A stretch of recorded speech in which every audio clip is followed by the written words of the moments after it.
Que maravilha! Hoje vamos iniciar o nosso curso Descomplicando a Homilética e eu confesso que eu estava muito ansioso.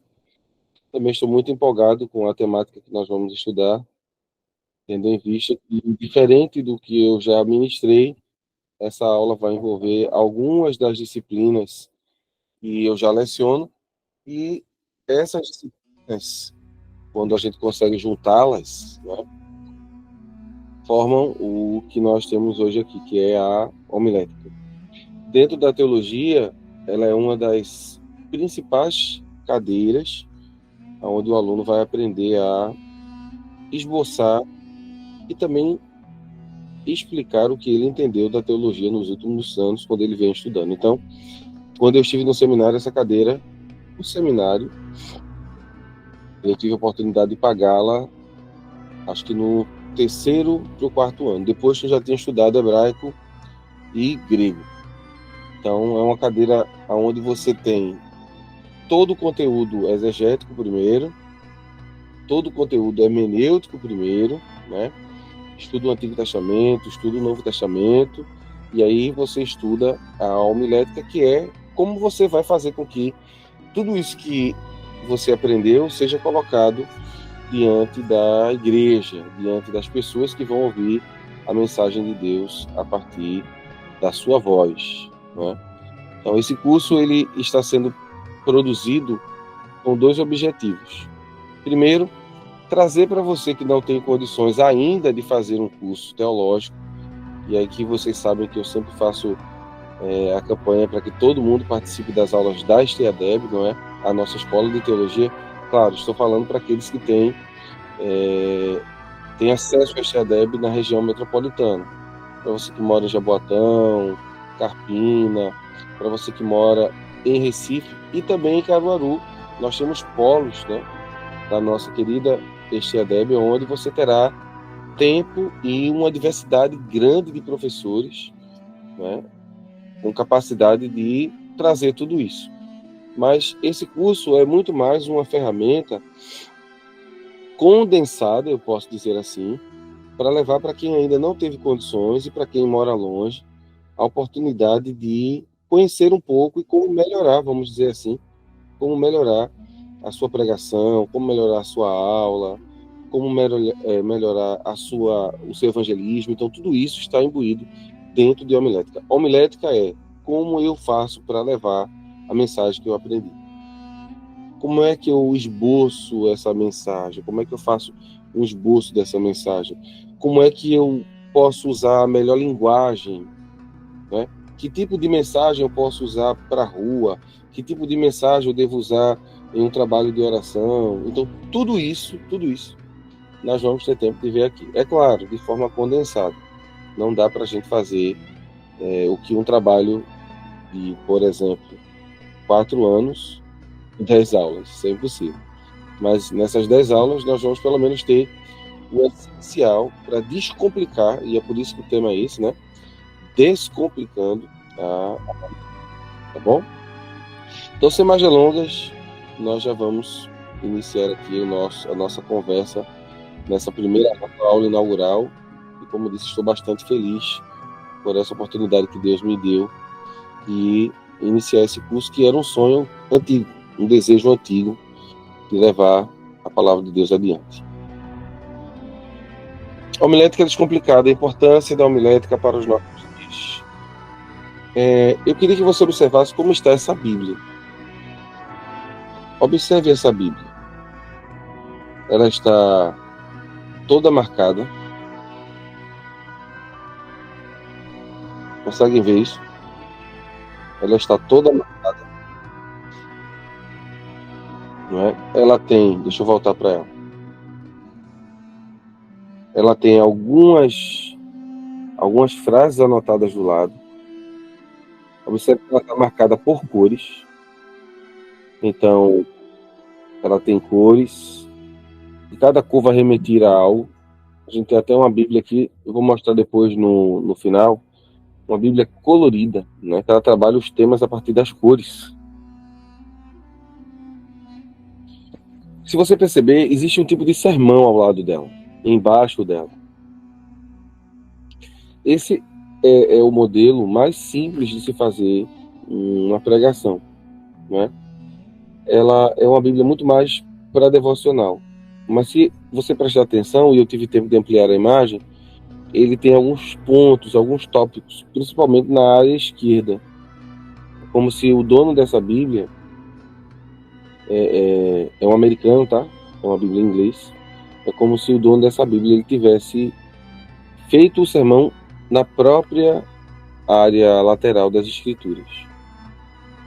E aí ele não pôde trazer tudo. Então a minha aula de hoje é fazer você sair desse modelo para um modelo onde você tenha começo, meio e fim. E por que isso é tão importante para os nossos dias? Eu vou me apresentar porque nós temos alguns... E toda essa apresentação é para a glória de Deus, mas também para que você entenda que nos últimos 15, 16 anos eu tenho me esforçado bastante para estudar a palavra, também cursos que me ajudam a entender melhor tanto a mente das pessoas como a própria gerência do tempo, gerência da fala, né? Que é a área da docência, da pedagogia. Então nós temos, pela misericórdia de Deus, duas formações, né? Uma licenciatura em História, uma em Pedagogia e o bacharelado em Teologia. Eu coloquei apenas algumas especializações aqui que tem a ver com o curso, por exemplo, Ciência da Religião, Docência do Ensino Superior, especialista em Novo Testamento, em Teologia Sistemática, Neurociência. Mas quando eu fiz História, a gente precisa também pagar cadeiras como, por exemplo, Filosofia, não é? Sociologia, e depois eu fiz especialização também nessa área para poder ensinar, caso Deus me dê essa oportunidade, e concluímos esse ano, que passou, né, 2024, nosso mestrado. Estamos em vias de concluir, para a glória de Deus, falo isso com toda a humildade do mundo, o nosso doutorado em Teologia. Inclusive estou trabalhando na minha tese de apresentação, e peço até que orem por mim. Então, meu nome é Jonatas, eu sou presbítero, pela misericórdia de Deus, aqui na Assembleia de Deus em Pernambuco. Cooperamos com o pastor Ailton José Alves aqui em Recife, na capital, não é? Servi com muita alegria como presbítero.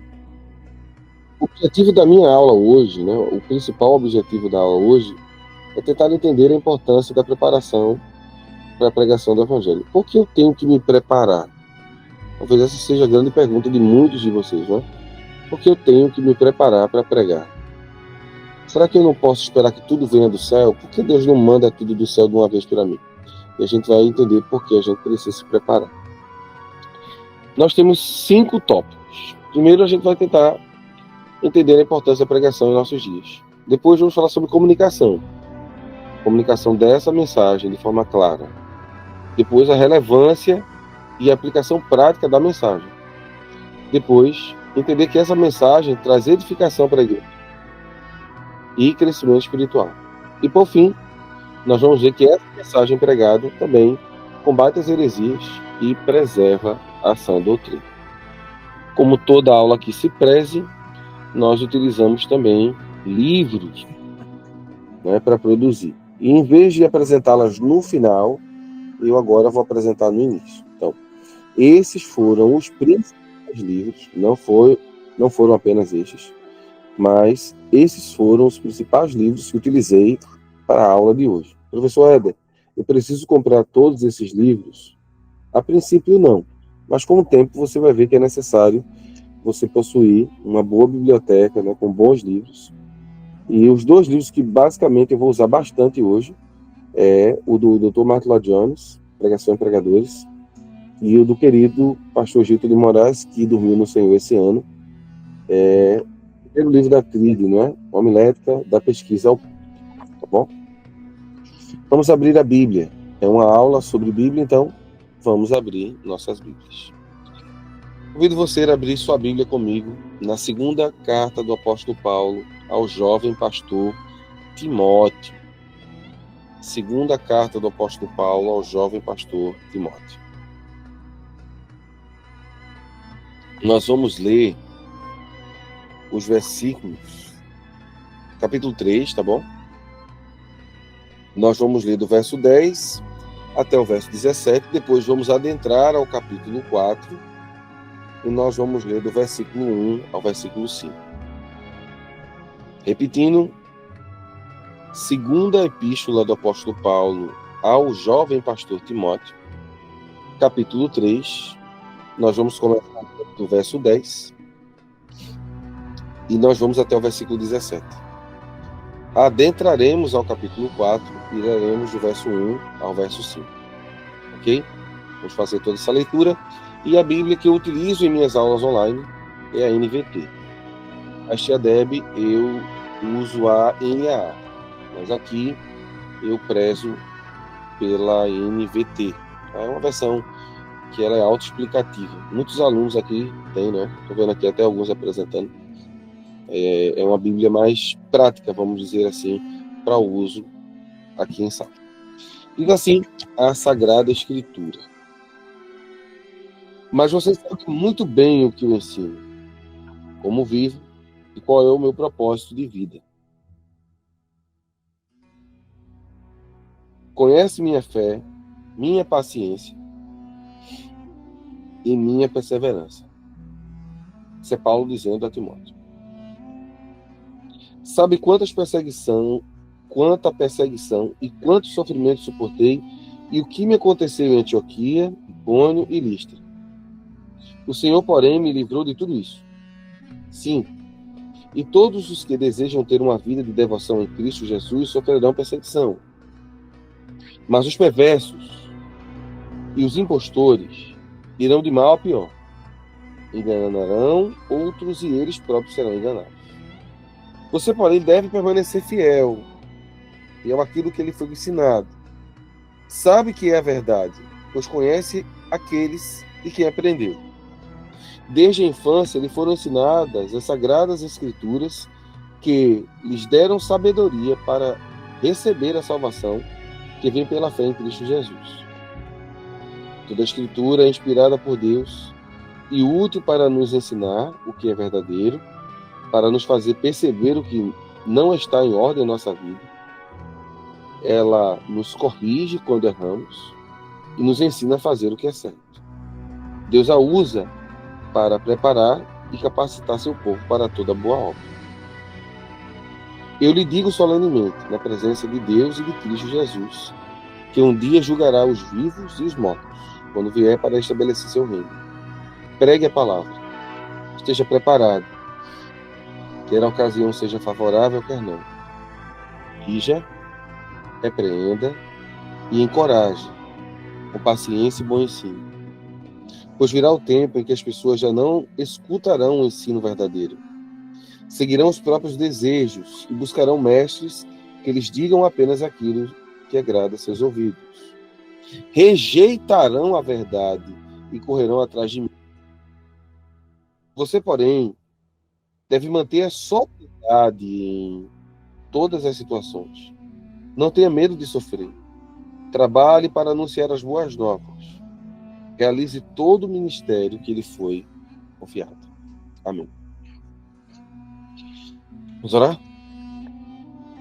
Querido Deus, humildemente nos colocamos diante de Tua presença, depois de ler Tua palavra, e lhe pedimos que ilumine a nossa mente e coração, para que possamos receber de Ti uma porção da Tua palavra, que nos faça sair desta aula com um desejo de melhorar aquilo que falamos, os nossos estudos, a nossa preparação, para que a Tua igreja seja edificada. Senhor, usa as vidas como instrumento para Ti. E eu sei que quem está aqui hoje está porque deseja crescer na graça e no conhecimento. Deseja, Senhor, ser um canal de bênçãos diante de um mundo tão difícil onde muitas pessoas têm distorcido a Tua palavra. Estes estão impuros e desejosos de fazer conforme o Teu querer de Deus. Nos ensine nesta noite a Tua palavra. Abra nossa mente para que possamos compreender a Tua verdade.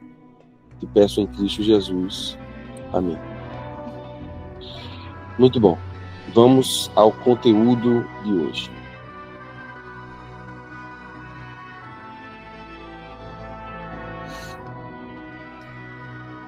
De forma introdutória, eu trouxe um texto que eu usei lá atrás.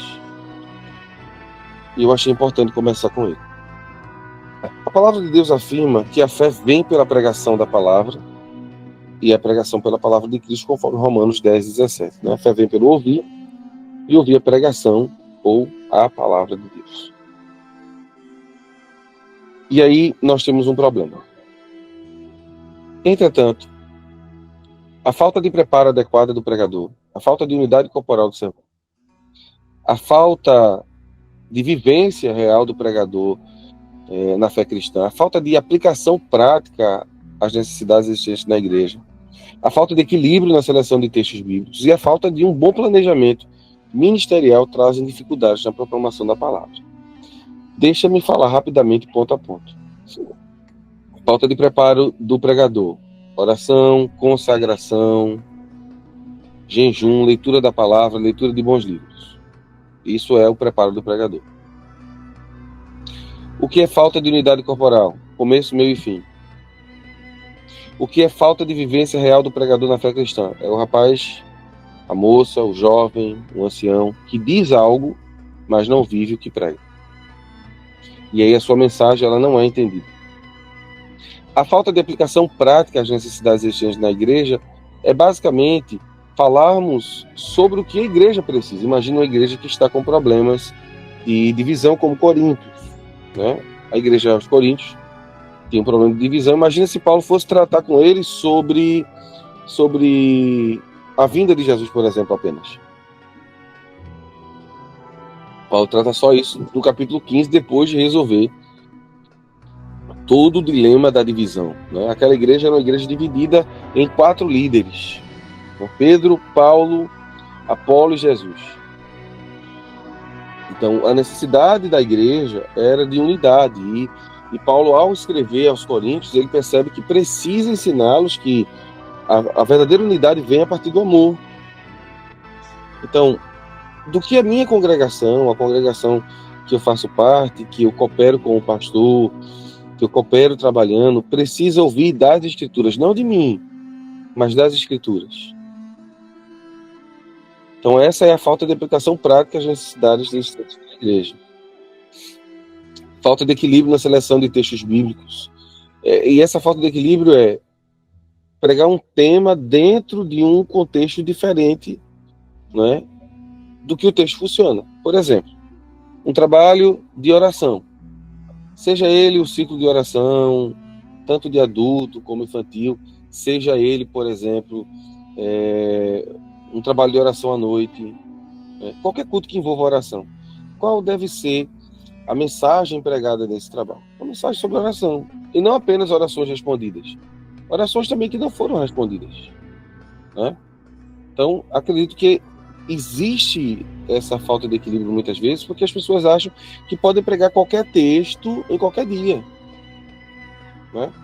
Em um culto de ações e graças, que tipo de sermão usar? Que tipo de pregação pregar? Em um culto sobre missões, né? Aqui em Pernambuco nós temos um culto a cada 3 meses chamado culto de missões. Aí eu vou pregar sobre o que em missões? Eu tenho que pregar uma mensagem sobre o evangelho, sobre a importância de levar o evangelho, até porque o objetivo não é levantar missionários transculturais no culto de missões. Na realidade, o desejo é de levantar missionários locais.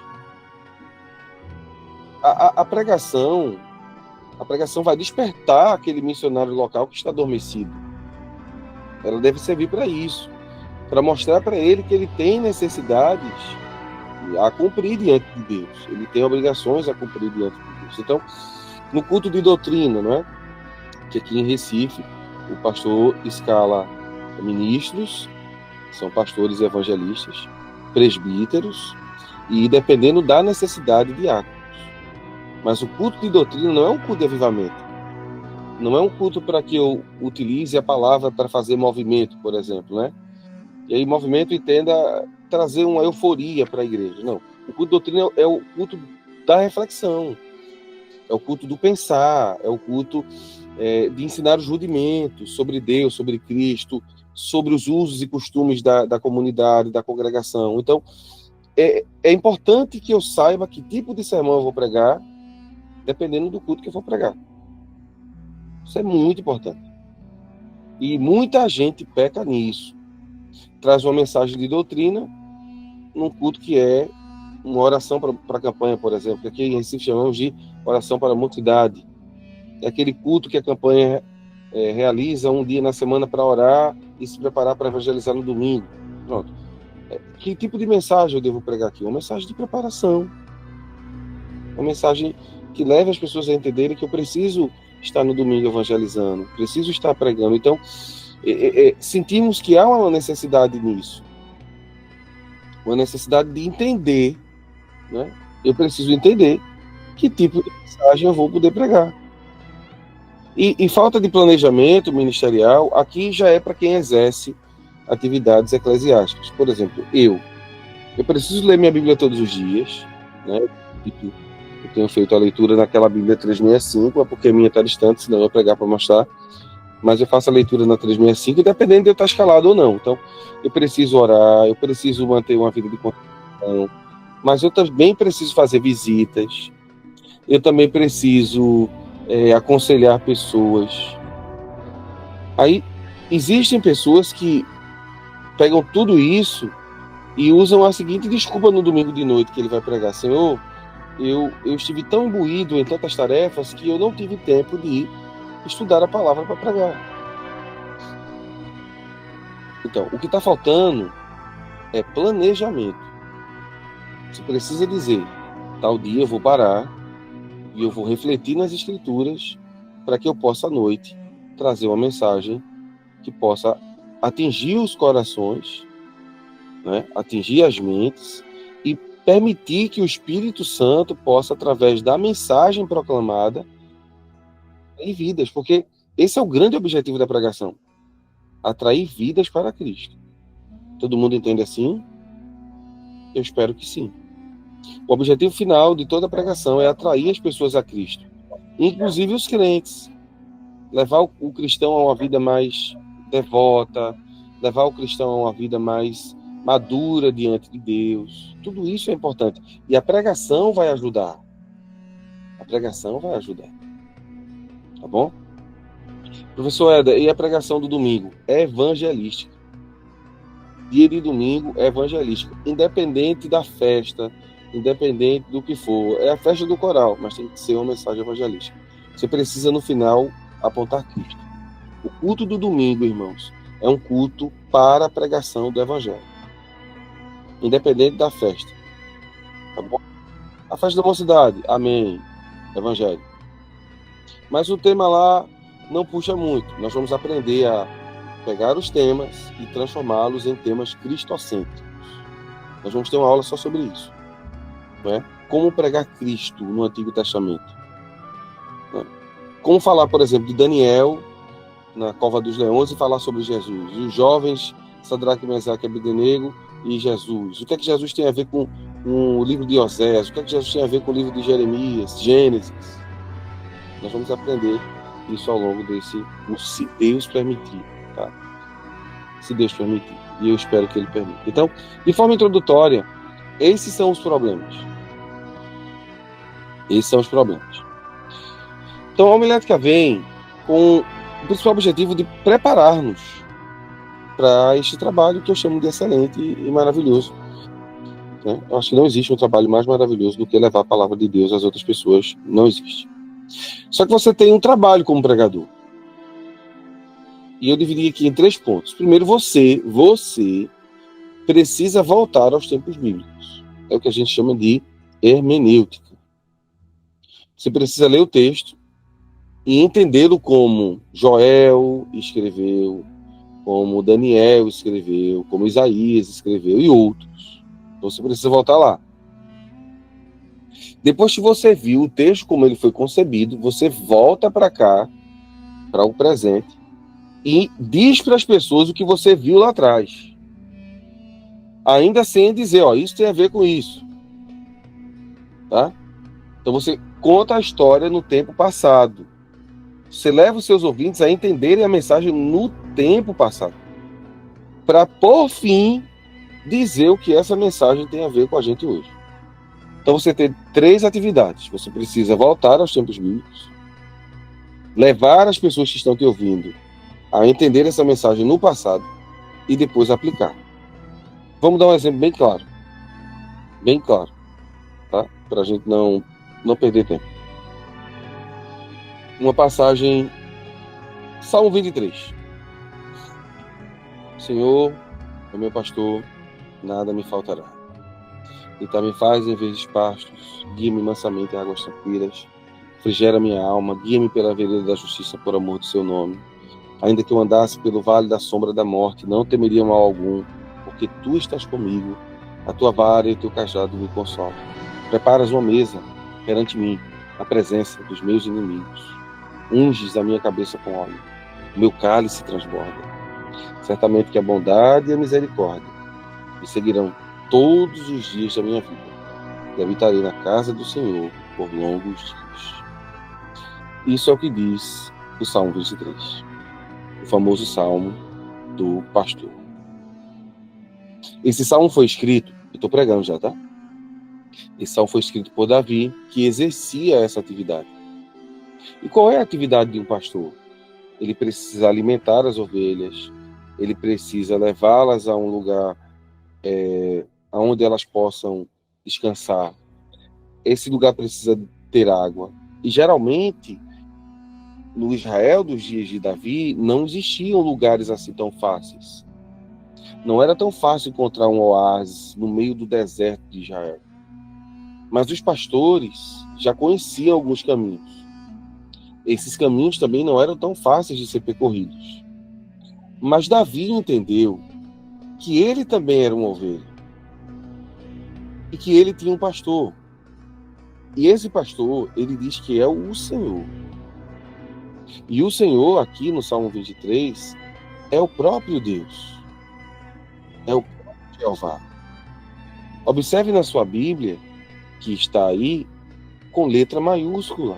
Isso indica que é o Senhor Deus. Davi está dizendo que ele é uma ovelha desse pastor. E por isso ele pode descansar. Davi não está falando nesse salmo, lembra, eu estou pregando, tá? Davi não está falando nesse salmo que ele está mais preocupado com nada me faltará. Mas que o nada me faltará é uma consequência do Senhor ser o seu pastor. Então, porque o Senhor é pastor, ele cuida ao ponto de nada faltar. É por isso que ele confia que ele vai pastar em verdes pastos. É por isso que ele confia que ele vai beber nas águas tranquilas. Não sei se você sabe, mas as ovelhas não bebem água corrente. Geralmente o pastor, ele precisa, quando a água é corrente, pegar a água em sua própria mão ou em alguma vasilha e colocar para que as ovelhas bebam, porque elas não bebem água corrente. Mas Davi sabe que o seu pastor, que é o Senhor, vai levá-lo a águas tranquilas ao ponto da sua alma, né? O seu ser, em meio a um deserto, está tranquilo. É aí que ele diz que o Senhor refrigera a sua alma, porque ele guia pelos caminhos corretos. A vereda da justiça é o caminho correto. E ele faz isso por amor dele mesmo, por amor do seu nome, porque eu sou sua ovelha, eu carrego o seu nome. E mesmo que eu ande em um ambiente difícil, Davi diz que aonde a sombra da morte estava, né, ele está falando de um penhasco, onde a ovelha passava, e dava para ver sua sombra, né, no abismo, ele acreditava que ele não precisava temer, porque o Senhor estava com ele. E que sua vara e o cajado, né, o cajado, que é aquela ponta que parece um guarda-chuva, consolava ele. Ele entendia que se ele escorregasse, o pastor poderia içá-lo de lá. Vara e cajado me consolam. Preparas uma mesa perante mim na presença dos meus inimigos, significava dizer que ele poderia comer tranquilo, porque se o urso, leão ou qualquer outro animal selvagem tentasse atacar as ovelhas, o pastor presente não permitiria que isso acontecesse. E ele acredita que a bondade e a misericórdia do Senhor o seguirão todos os dias de sua vida e que ele vai habitar para sempre na presença do Senhor. Até aqui eu preguei. Agora eu vou aplicar. Você já tem um pastor? Você já tem o Senhor como seu pastor? Você pode dizer como Davi disse, descansar em meio ao deserto, olhar para as dificuldades e dizer assim, estou num vale de sombra da morte, mas não preciso temer, porque o Senhor está comigo? Você sabe que se você tropeçar, Deus estará junto para içá-lo de volta, para trazer você à sua presença? Você está consciente de que Deus está à frente de você? Se você não tem essa convicção, você pode ter hoje. Porque o aprisco de Deus sempre estará aberto às novas ovelhas. Ele não é um ladrão de ovelhas, mas ele espera que as suas ovelhas entrem em seu... E ele convida você a fazer isso hoje. Observe. Eu falei sobre o Salmo. Quem escreveu. Falei o contexto histórico. Fiz até o desenho da água para pegar. Isso aqui parece uma besteira, mas isso aqui é linguagem. Quando eu fiz assim, ó, o pastor pega a água para dar de beber às ovelhas. Isso é linguagem. As pessoas conseguem captar. Ah, entendi. Ela não bebe água corrente. Então o pastor às vezes precisa pegar. Quando eu falei de içar, ó, eu fiz isso, ó, o cajado, içando. Então, a nossa mensagem precisa primeiro contextualizar a forma como Davi... E eu sei que enquanto eu estava falando, muitos de vocês conseguiram ver o que eu estava dizendo. Eu sei disso. Porque eu também estava vendo. Então, o objetivo da pregação é primeiro apresentar o texto como ele foi produzido. Mas permitir que as pessoas enxerguem como você viu. Para depois você dizer, na sua vida isso significa isso, isso, isso. Mas observe que esse é o último passo. O último passo em uma pregação. Não é o primeiro. Não é chegar e dizer, o Senhor, meu pastor, não faltará. Olha, não vai faltar nada na sua vida. Não é assim que funciona, não. Primeiro se fala do Senhor. Depois se fala que ele é pastor. Depois se entende que somos ovelhas. Para depois dizer, não vai faltar nada. Olha o caminho. Mas é assim que a gente ouve? Infelizmente não. Mas vocês vão aprender, em nome de Jesus, a fazer isso de forma correta e como as Escrituras nos ensinam a fazer. Então, quais são as 3 grandes atividades do pregador? Voltar aos tempos bíblicos, levar os ouvintes a entender a mensagem do tempo passado e aplicar a mensagem para a realidade presente. É como se você tivesse o texto original lá em cima e você tivesse que subir essa escadaria aqui, ó. Essa imagem, para quem fez hermenêutica descomplicada, é bem tranquilo. Você vai lembrar que a gente teve uma aula aqui onde eu expliquei contexto geográfico, literário, contexto de cosmovisão, contexto do idioma, contexto do tempo e outros contextos, né? Eu até brinco, né? Eu uso a frase do pastor Jonas Madureira, que a interpretação bíblica envolve 3 coisas: contexto, contexto, contexto. Então é exatamente isso. O seu trabalho é entender como o texto original foi produzido no quesito tempo, como o texto original foi produzido em relação ao seu idioma, cosmovisão, literatura e até questões geográficas. Tudo isso tem a ver com o seu trabalho de pregador. É basicamente isso aqui. Você tem o texto, você tem a mensagem e você tem o ouvinte. Então, entre o texto e o ouvinte, tem você. Observe, entre o texto e o ouvinte, tem você. A sua pregação. Isso quer dizer, se você entender o texto errado, os ouvintes vão pregar errado, vão ouvir errado. E eles vão viver errado, aplicar errado, e vão até repassar isso aí errado. Olha a responsabilidade que é pregar, meu gente. Existem grandes verdades que precisam ser ditas paulatinamente. Mas hoje eu preciso dizer uma grande verdade aqui, que você talvez só entenda lá na aula 7 e 8. Se você pregar errado, você pode fazer pessoas pecarem. Se você pregar errado. Você pode dizer que Deus permite algumas coisas e Deus não permite. Ou dizer que Deus condena algumas coisas enquanto Deus não condena. Tá? Tenhamos cuidado. Porque o que sai da nossa boca em um púlpito, seja ele no templo ou fora, pode trazer vida ou morte. Depende da forma que nós estamos usando. Eu sei que é forte isso, mas você precisa ouvir. Então você é esse elo de ligação entre o texto, que é a mensagem, e os ouvintes. O Martyn Lloyd-Jones, o querido Martyn Lloyd-Jones, ele diz assim: a obra da pregação é a mais sublime, a mais importante e a mais gloriosa vocação para a qual alguém pode ser chamado. Se você quer algo mais acrescentado a isso, eu diria sem hesitação que a necessidade mais urgente da igreja cristã contemporânea, isso está falando nos dias dele, é a verdadeira pregação. Isso aqui me choca toda vez que eu leio. Né? A verdadeira pregação. E visto que esta é a maior e a mais urgente necessidade da igreja, é obviamente a maior necessidade do mundo. Qual a maior necessidade do mundo hoje? Não, o mundo precisa de alimento, verdade. O mundo precisa de paz, verdade. E como isso tudo pode ser conquistado? Com a pregação. A pregação muda tudo. Minha gente, sociedades inteiras foram transformadas com pregação. Procure, anote isso. Procure a biografia do John Wesley. Quando terminar essa aula, procure um resumo da biografia de John Wesley. E veja como estava vivendo a Inglaterra nos seus dias. E depois que ele começou a pregar, como foi que a Inglaterra passou a viver. Procure a biografia de Jonathan Edwards. Procure a biografia de William Seymour.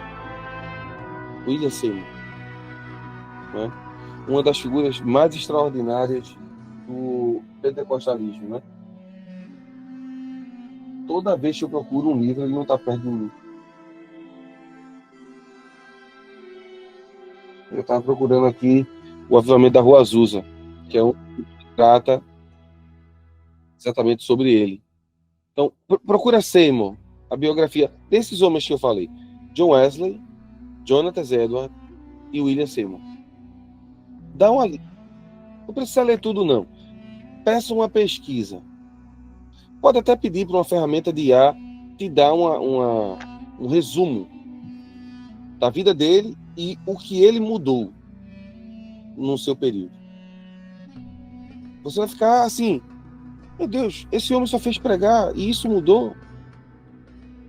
Como você acha que Lutero conseguiu mudar o mundo do seu tempo? Pregando Romanos, pregando o Evangelho. Minha gente, um monge agostiniano, sozinho, contra um império, né? Porque é um império. Abriu a Bíblia e disse: a salvação é pela fé. A salvação é através da graça e somente por Jesus. E esse homem, incendiado pela palavra de Deus, cheio do Espírito Santo, começou a ensinar dentro da igreja, ensinar no seminário, ensinar nas ruas, ao ponto de promover a maior revolução dentro do cristianismo. Existe um divisor de águas entre Lutero e a gente. Né? Como começou? Começou com Bíblia. Começou com pregação. Começou com meditação, com oração. Então, o Martyn Lloyd-Jones está certo. Ele está correto ao dizer que a pregação, a verdadeira pregação, é o que vai mudar o mundo. Não são as ONGs que vão mudar o mundo. Não são. Não é o governo que vai mudar o mundo. O que é que vai mudar o mundo, irmão Jonatas? É a pregação.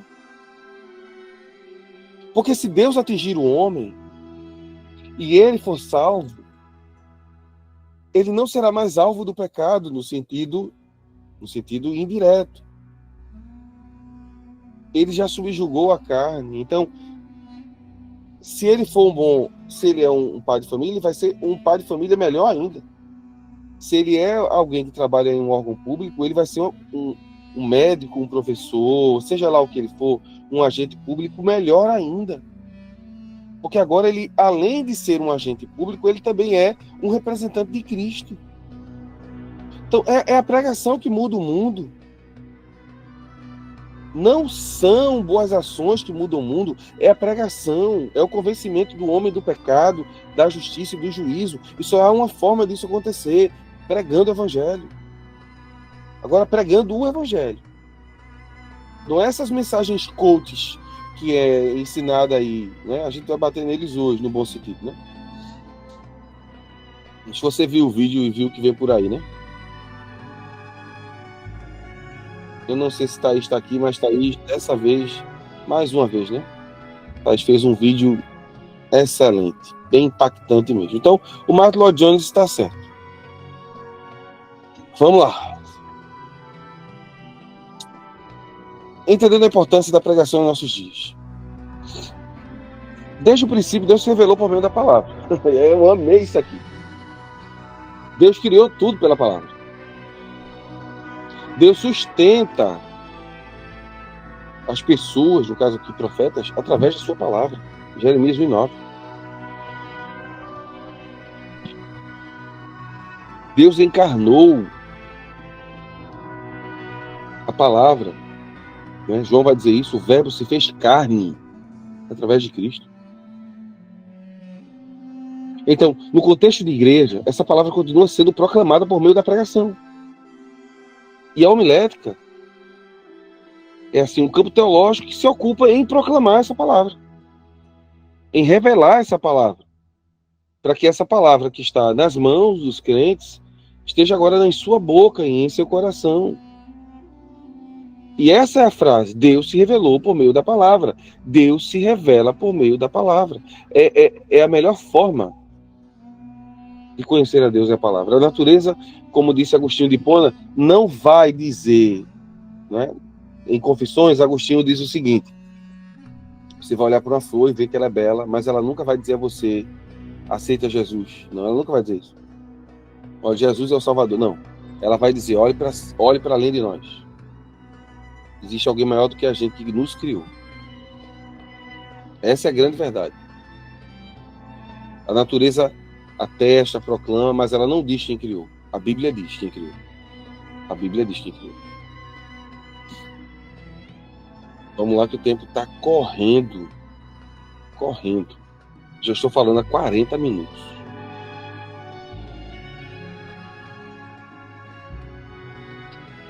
A pregação não é invenção eclesiástica, mas é uma ordenança divina. Desde o Antigo Testamento. Eu cito o Neemias 8:8, aqui é o caso de Esdras, mas não só ele, Moisés, por exemplo, né? Moisés e outros grandes homens que Deus usou no Antigo Testamento. João Batista, Cristo, os apóstolos. Todos eles pregaram, ensinaram, falaram sobre Deus através da palavra. A homilética, portanto, não é meramente técnica, mas teologia. Pessoal, o que a gente está propondo a vocês aqui não é ensinar técnicas de pregação. Esqueçam isso. Se você está nesse curso para isso, você está no lugar errado. Eu não tenho técnicas aqui para você pregar, não. Eu tenho teologia. E o que é isso, irmão Jonatas? É dizer a você que a sua pregação precisa estar, primeiro, subordinada à revelação doutrinária das Escrituras. Que a Bíblia é inspirada por Deus. E que você precisa estar sobre a égide ou sobre o cuidado do Espírito Santo para fazer a missão da igreja. Então, basicamente, o que nós vamos fazer aqui nas próximas 9 semanas é examinar o que as Escrituras nos dizem sobre como eu posso levar aquilo que Deus já falou sobre ele. Nós não vamos aprender aqui, eu vou agora ser um expert, né? Vou fazer as pessoas chorarem na igreja. Se seu objetivo é esse aqui, meu irmão, você está no lugar errado. Tá? Então, o que a gente vai fazer aqui nas próximas 9 semanas? a gente vai entender o que o texto quer dizer, como organizar ele e como falar ele. O agir é divino, não pode ser algo natural. O agir precisa ser divino, senão não haverá transformação. Como diz os puritanos, não é quando você chora que começa a acontecer, quando você muda. Não é quando você chora, quando você muda. Tá bom? Então, a ideia aqui é levar a mensagem da palavra, né? Que bom, nós já somos mais de 100 pessoas ao vivo aqui. Muito feliz com isso. A clareza da pregação, né? Por que a pregação precisa ser clara? E aqui eu não estou falando apenas de retórica. E nós teremos aula de retórica, tá? Oratória e retórica. A gente vai ter que ter aula sobre isso, porque são disciplinas que ajudam a levar a mensagem. Mas clareza aqui aponta muito mais para o entendimento da mensagem. Veja o que eu escrevi. A clareza da pregação é uma exigência teológica, não apenas retórica. O evangelho não é uma construção filosófica ou cultural, mas uma mensagem objetiva e revelada. Sendo assim, ele, no caso do evangelho, deve ser exposto com fidelidade, distinção e integridade. Então, você não pode forçar o texto a dizer o que o texto não diz. Mas você precisa ser claro com o que o texto está dizendo. Né? E essa clareza na pregação, ela primeiro tem que ser clareza na mente do pregador. Na mente do pregador. A homilética oferece ao pregador os meios para extrair do texto o seu real sentido, aquilo que a gente chama de exegese, e também estruturá-lo de modo coerente, que é sínteses, não é? E essa síntese aqui é o que nós vamos aprender, é o sermão. O sermão nada mais é do que uma síntese daquilo que a gente extraiu do texto. E aqui eu cito a primeira carta de Paulo aos Coríntios e a segunda carta de Paulo aos Coríntios, porque para mim o pregador é um dispenseiro da palavra, ou seja, você é como um garçom da mensagem, mas também você é um embaixador. Então você tanto alimenta, como você traz uma mensagem que veio direto da parte de Cristo. Você é um embaixador. E o embaixador não pode ter dúvidas sobre o que ele vai falar. Imagine que você é um embaixador brasileiro, enviado a um país, e aí você foi enviado para dizer que a nação brasileira vai se unir a outra nação no combate a alguma coisa. Tá? Você foi enviado para isso. Mas você chegou lá e esqueceu a mensagem. E aí quando as pessoas pararam para lhe ouvir, você não sabia o que dizer. Pronto. É assim que tem acontecido com algumas pessoas no domingo de noite. Na terça-feira, na quinta, na sexta. Ele abre o texto e não sabe o que o Senhor mandou falar. E aí ele começa a dizer coisas. Palavras a ermo. Muitas vezes que Deus nem mandou. E ainda tem a coragem de dizer assim diz o Senhor. É muita coragem. Quando o Senhor não disse nada. Que Deus nos guarde. Que Deus nos guarde. Revelação por Pix. Olha o tipo de gente que a gente precisa ouvir. Pessoas que só sabem falar de si mesmas, não sabem falar mais de Cristo. Pessoas que abrem a boca para falar simplesmente o que as pessoas querem ouvir e não dizer que são pecadores, que precisam de arrependimento. Vamos lá.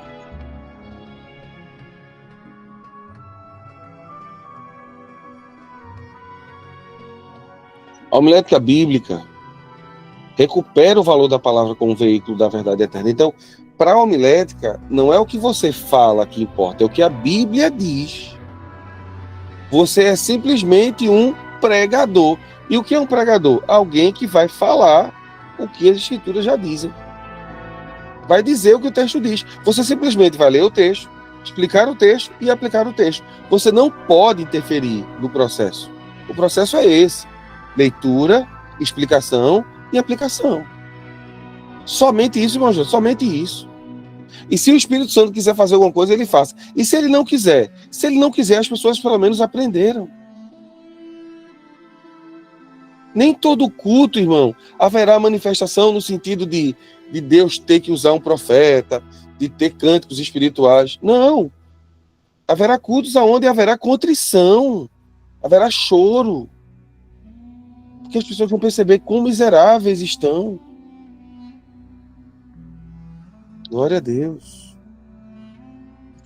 Comunicação clara do Evangelho. Qual das duas setas vocês acham que está com uma comunicação clara? É claro que é de cima.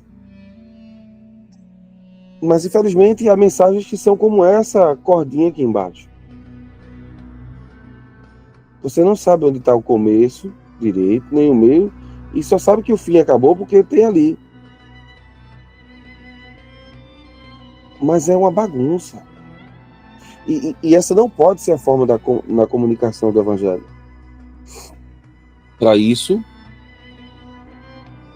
o pastor Gilton de Moraes nos ensina que a clareza na comunicação está diretamente relacionada à seriedade com que o pregador encara a tarefa de falar em nome de Deus. Observe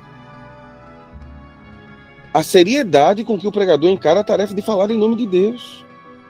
A palavra precisa ser interpretada com fidelidade e comunicada com simplicidade, sem perder a profundidade.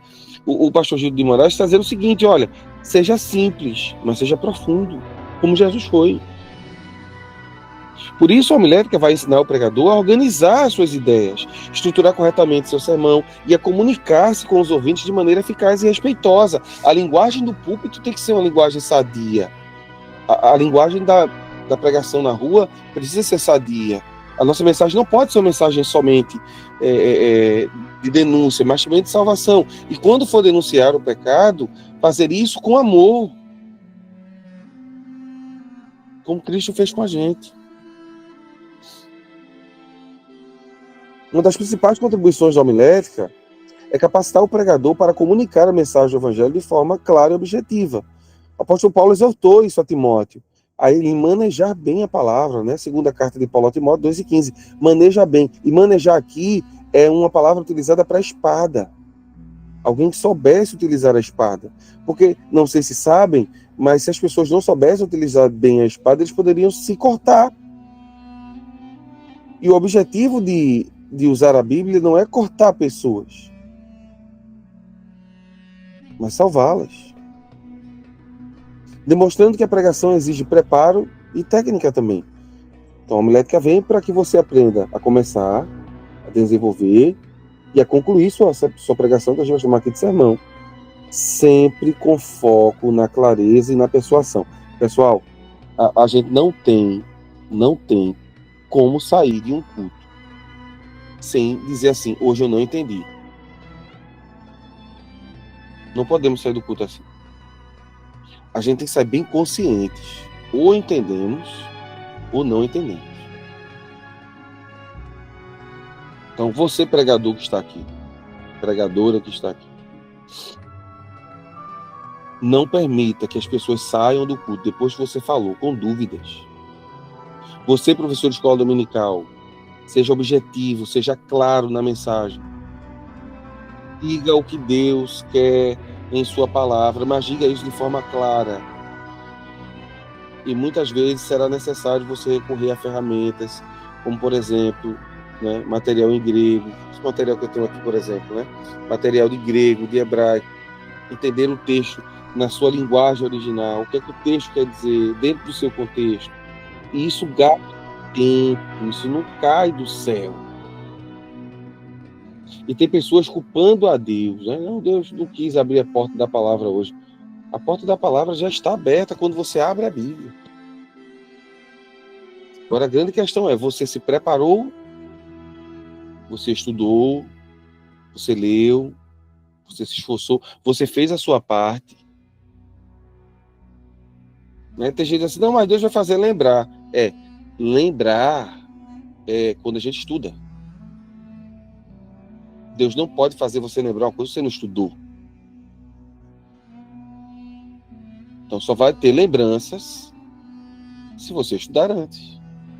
Se você estudou, se você orou, se você jejuou, se você buscou a Deus aquele dia, né, naquela semana, se você procurou fazer as coisas de modo espiritual.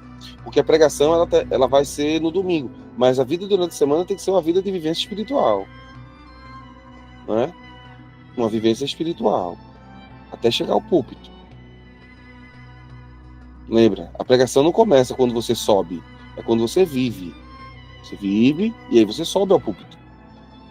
Para não acontecer, como eu mencionei no início da aula. Ok? Já estamos indo para o final.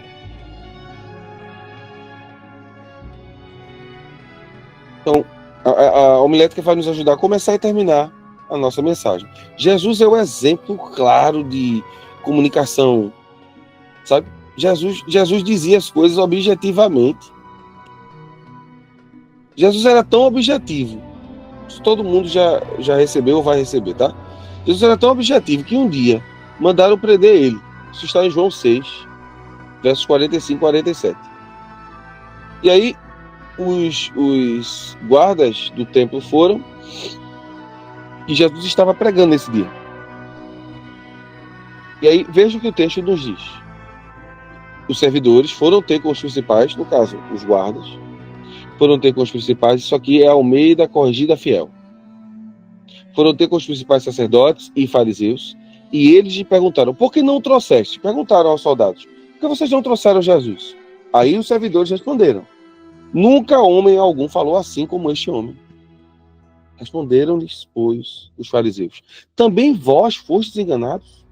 Imagina a simplicidade e a objetividade de Jesus.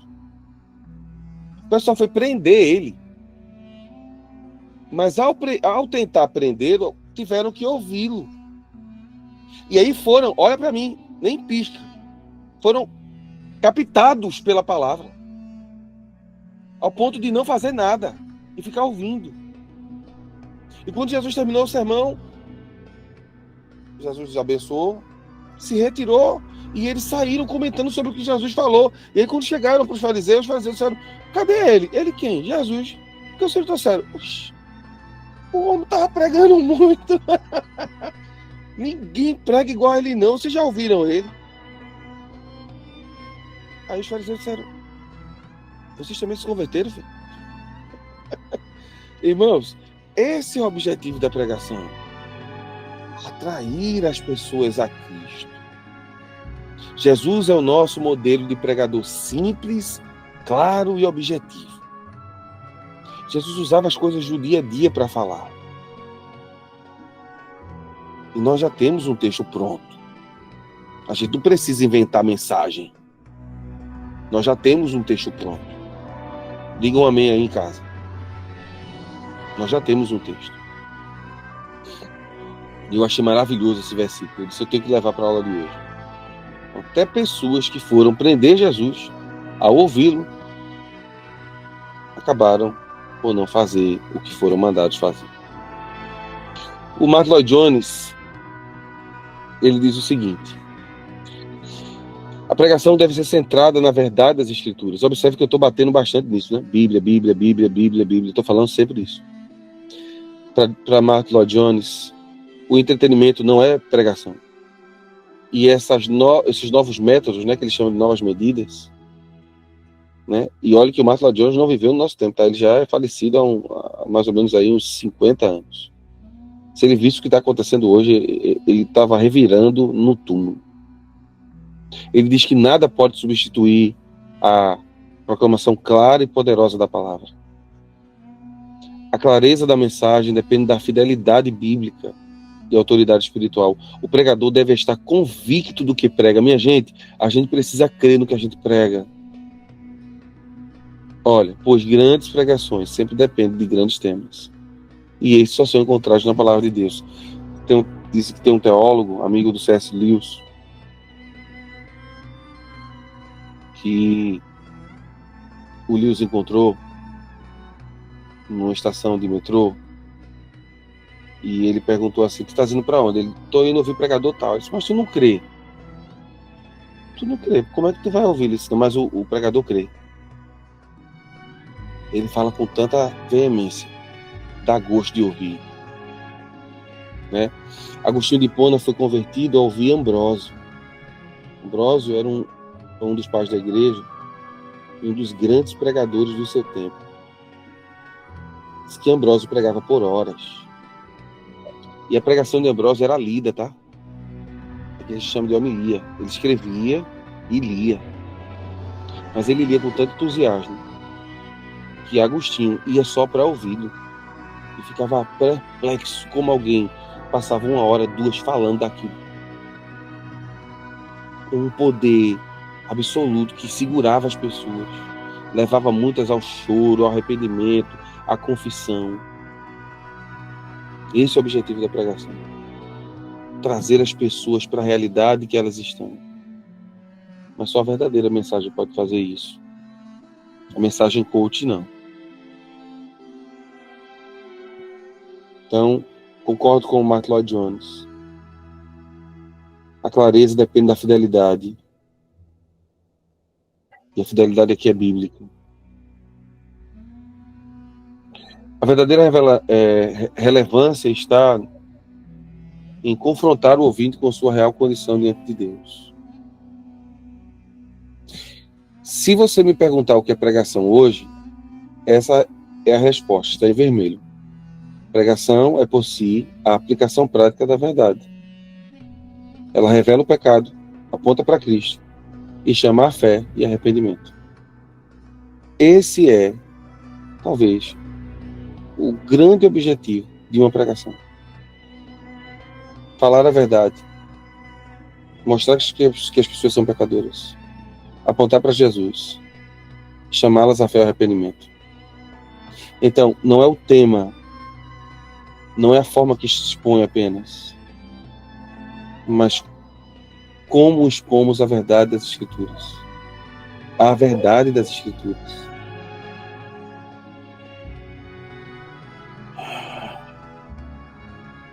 A autoridade da pregação não está na eloquência, mas na exposição fiel da Escritura. A relevância de um sermão não é determinada por sua aceitação cultural, mas pela conformidade com a vontade de Deus e pela sua eficácia em transformar vidas. A homilética bíblica ensina que toda a Escritura é útil, a gente leu isso, e que o pregador deve aplicar corretamente a verdade para gerar arrependimento. Foi a leitura de hoje, minha gente. Segunda carta de Paulo a Timóteo, capítulo 3, e até o capítulo 4. Porque a palavra de Deus é viva, conforme Hebreus 4:12. E ela deve ser pregada para gerar vida.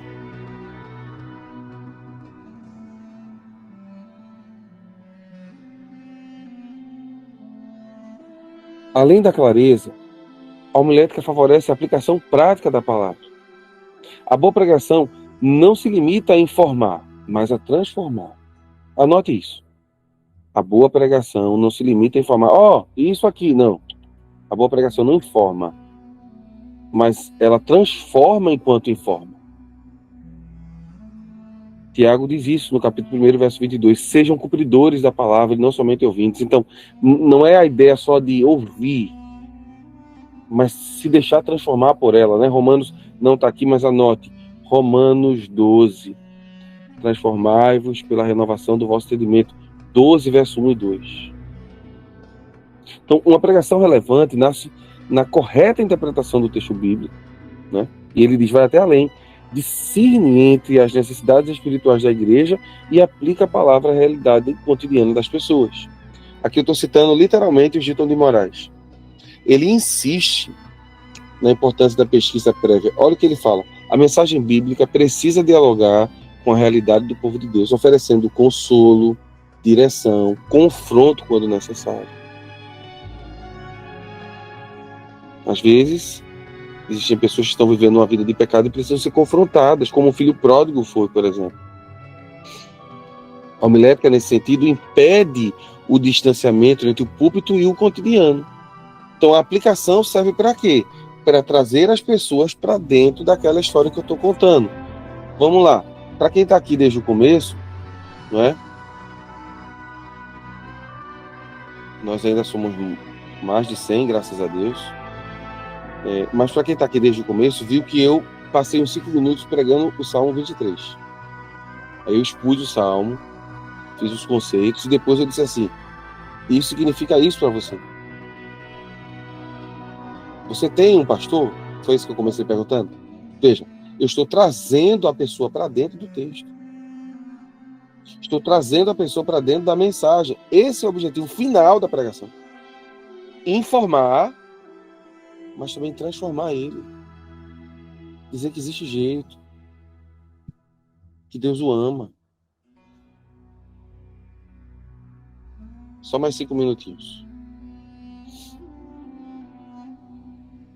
Edificação e crescimento.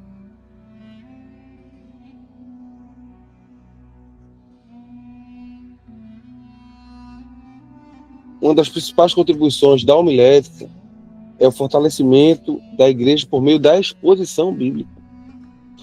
O pregador, segundo o professor Gilton Madu, deve ser um servo comprometido com a edificação do corpo de Cristo. Então, para o pastor Gilton de Moraes, que é um dos livros que estou usando hoje, ele e o Mark Lloyd Jones, principalmente os dois, né? Como é que uma igreja cresce? Como é que uma igreja é edificada? A partir de pregação. Tá? Então, a pregação levará a congregação a mudanças. Que o conselho muitas vezes não vai mudar. Aí ele diz, por meio de sermões bem estruturados, fundamentados na palavra, guiados pela oração, né? Perguntaram uma vez a Spurgeon o que era mais importante, leitura ou oração. Ele disse, você já viu um pássaro com a asa só? Qual das duas é mais importante? Então, para o pregador, a palavra e a oração precisam andar juntos. O povo de Deus é doutrinado, confortado, exortado e motivado a crescer espiritualmente quando quem prega a palavra guiado pela oração.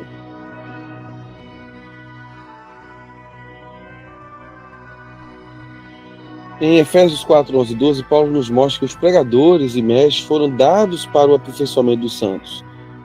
Então, um sermão bem estruturado, fiel às escrituras e com objetivos espirituais bem definidos, contribui diretamente para o crescimento do crente.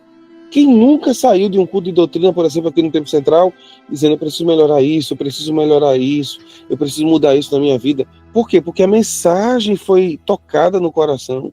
E não foi tocada porque alguém chorou. Não, foi tocada porque o pastor usou o texto bíblico. E uma das frases que eu mais amo no meu pastor é, abra sua Bíblia. Abra sua Bíblia.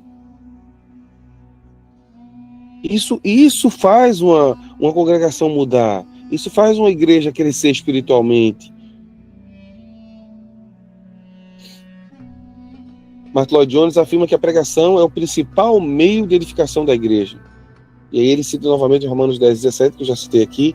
Mas olha o que ele diz. Os tempos de avivamento e reforma, segundo a história da igreja, sempre foram precedidos pelo renascimento da pregação fiel. A igreja cresce espiritualmente quando a pregação é bíblica, quando a pregação é doutrinária, ungida e aplicada com zelo pelo pregador. Então, a homilética, nesse caso, serve como ferramenta para esse tipo de exposição, que a princípio é cristocêntrica, buscando a edificação. E a gente conclui com a pregação combatendo as heresias e preservando a sã doutrina. Observe aqui, né, um trilho torto, né? Imagine um trem vindo aqui, ele vai descarrilhar. E dizem que muitas heresias e distorções doutrinárias têm se filtrado nas igrejas. Tito 1:9, Paulo nos orienta o seguinte, apegando a palavra fiel, para poder exortar e convencer, exortar e convencer os contradizentes, ou os que nos contradizem. Então, a ideia da pregação, além de trazer as pessoas para Cristo, também é convencer quem não crê como eu creio. A pregação tem esse poder. A pregação da palavra, ungida pelo Espírito Santo, é claro, e cheia de oração. A homilética, ao exigir fidelidade ao texto bíblico e coerência doutrinária, atua como um filtro contra interpretações enganosas e ensinos falsos. Um dos maiores perigos identificados em nossos dias é a substituição da pregação por palestras coaches ou pelas experiências pessoais. É dois negócios que me matam, irmão. É quando alguém, em vez de pregar, começa a falar da sua vida, ou quando começa a falar frases como você é isso de Deus, você é aquilo de Deus, e não diz, você é um pecador, você precisa se arrepender do seu pecado, você precisa mudar, Deus está aqui para mudar a sua vida. Então, as palestras coaches, né, porque hoje não é mais pregação. Hoje não é mais pregação. Me perdoa, tá? Se isso é forte demais para você, mas receba essa palavra. Se você tem coragem de pagar 200, 300 reais para ouvir um pregador sentado no banquinho, com um teclado atrás, nada contra o teclado é benção, mas um teclado sintetizado, muitas vezes, para mexer com a neuro da pessoa, né? Eu sou neurocientista também, eu tenho uma formação na área de neurociência aplicada à educação, e eu sei que cores falam, sons falam. Imagina, acaba de ligar a luz, porque não é igual no nosso tempo, né?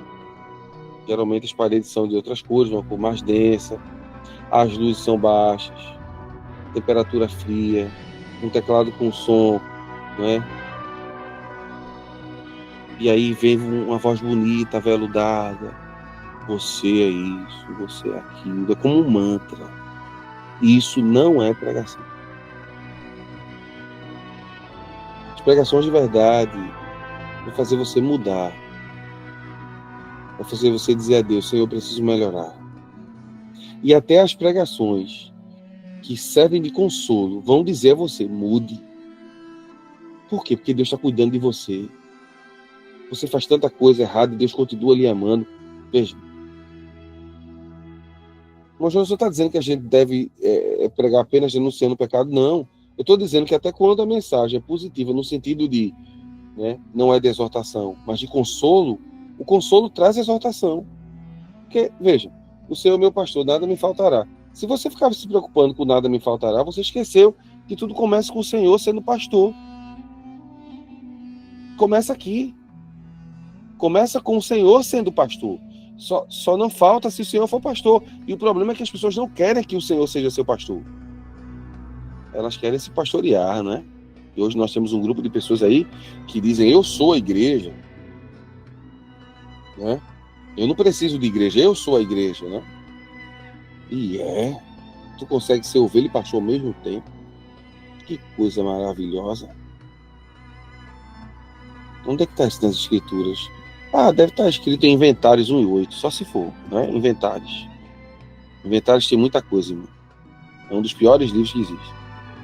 E tem muita gente citando ele. Não está no texto. Nós somos igreja quando estamos em comunhão uns com os outros. E o sangue de Jesus Cristo, seu Filho, nos purifica de todo o pecado. É na comunidade que nós somos curados. É na comunhão com os irmãos que a nossa ferida cura outro. Deus vai usar sempre assim. Pessoas para curar pessoas.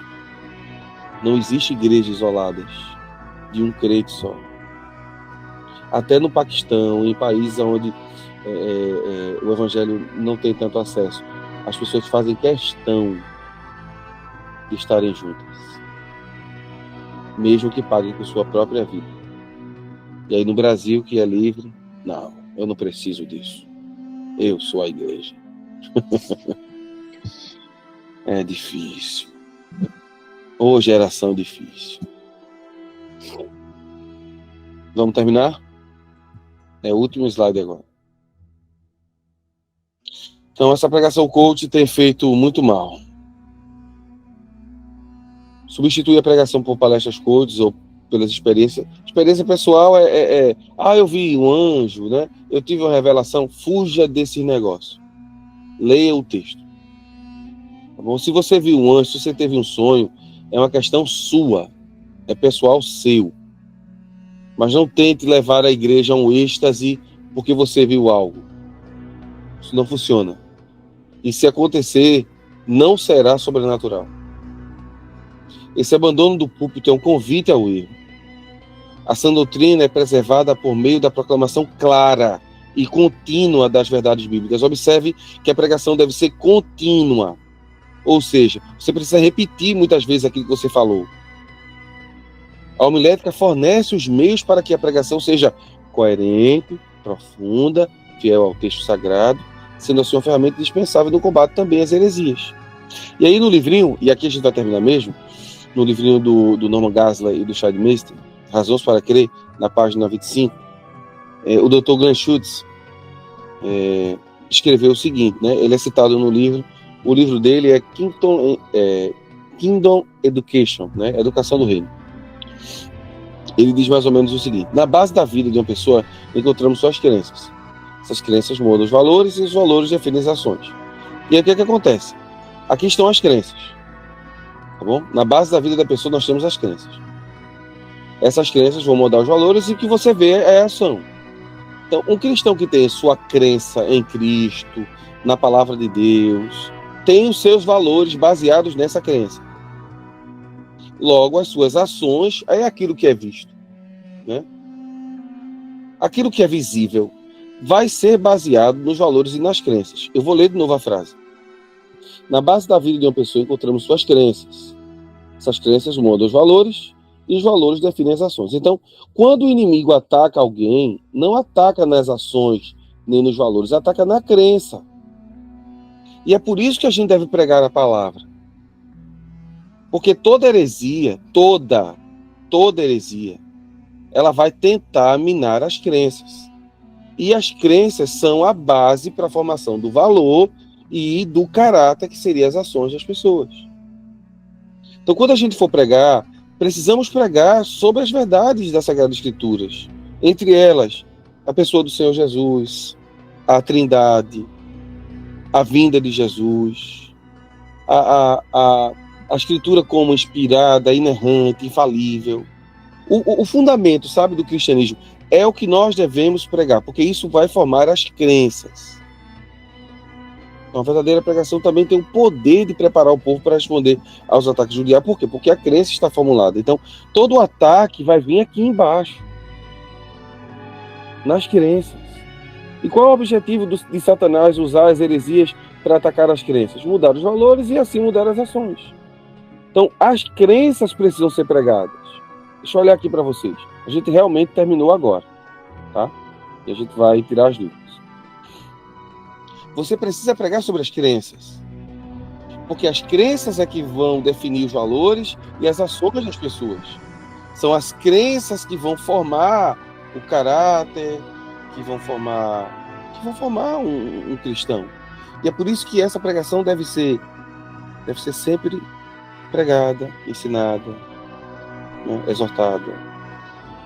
Nunca canse de dizer as mesmas coisas, como Paulo disse uma vez. Não cansemos de ensinar a mesma verdade. Não, mas já pregaram tantas vezes sobre o Salmo 23, pregue você também. Estude, faça a exegese do texto, pregue a palavra. Permita que Deus lhe use também em relação àquele texto. Porém, faça isso de forma coerente. Lembre-se, há pessoas que precisam ouvir a voz de Deus e talvez você seja a boca que Deus quer usar. Vamos terminar essa aula. Para a gente ficar pensando, essa é do John Wesley. Ponha fogo no seu sermão. Ou ponha o seu sermão no fogo. O que é pôr fogo no sermão? Bíblia, vida de consagração, oração, de obediência. Se você não tiver esse fogo, pode jogar seu sermão no fogo. Ele não serve, não. Não sei o que eu estou dizendo, não, tá? Um dos maiores pregadores de todos os tempos. Na próxima aula, nós vamos estudar a essência de um sermão e o que eu preciso para construir. Então, na próxima aula, nós vamos começar realmente a pôr a mão na massa, né? Lembrando, eu vou ter tempo, se Deus permitir, né? São 10 aulas, então a gente vai ter tempo suficiente para conversar com vocês sobre cada tipo de sermão, como a gente deve construir, como a gente deve fazer. Vou pedir para quem quiser, não será obrigado, mas nós vamos enviar para vocês um formuláriozinho para você construir seu sermão depois da aula. Vocês terão uma semana para fazer isso. Vou corrigir um a um. O objetivo realmente é esse. Corrigir, dizer, melhor aqui, não, tá ótimo, né? E aí nós vamos apontar o que precisa ser feito, tá certo? Nós vamos orar agora, encerrando essa aula, mas quem está ao vivo, por favor, permaneça. A gente tem aí mais uns 15 minutos para eu tirar dúvidas que talvez você tenha sobre a aula de hoje, tá bom? Querido Deus, no nome de Jesus, nós te louvamos por essa 1 hora e um pouquinho, quase 1h20, em que estivemos aqui aprendendo a importância da pregação bíblica, da pregação verdadeira, da pregação que muda a vida, transforma o pregador e também transforma a congregação. Nos ajuda, Senhor, a fazer isso para que o teu nome seja glorificado, que façamos isso em obediência ao teu chamado. Cuida de nós, cuida da nossa estrutura, Senhor, nos dá condições para fazer assim e o teu nome ser glorificado. Obrigado por esta aula. Nós te louvamos, em nome de Jesus. Amém. Que Deus abençoe você que está assistindo essa aula gravada, não é?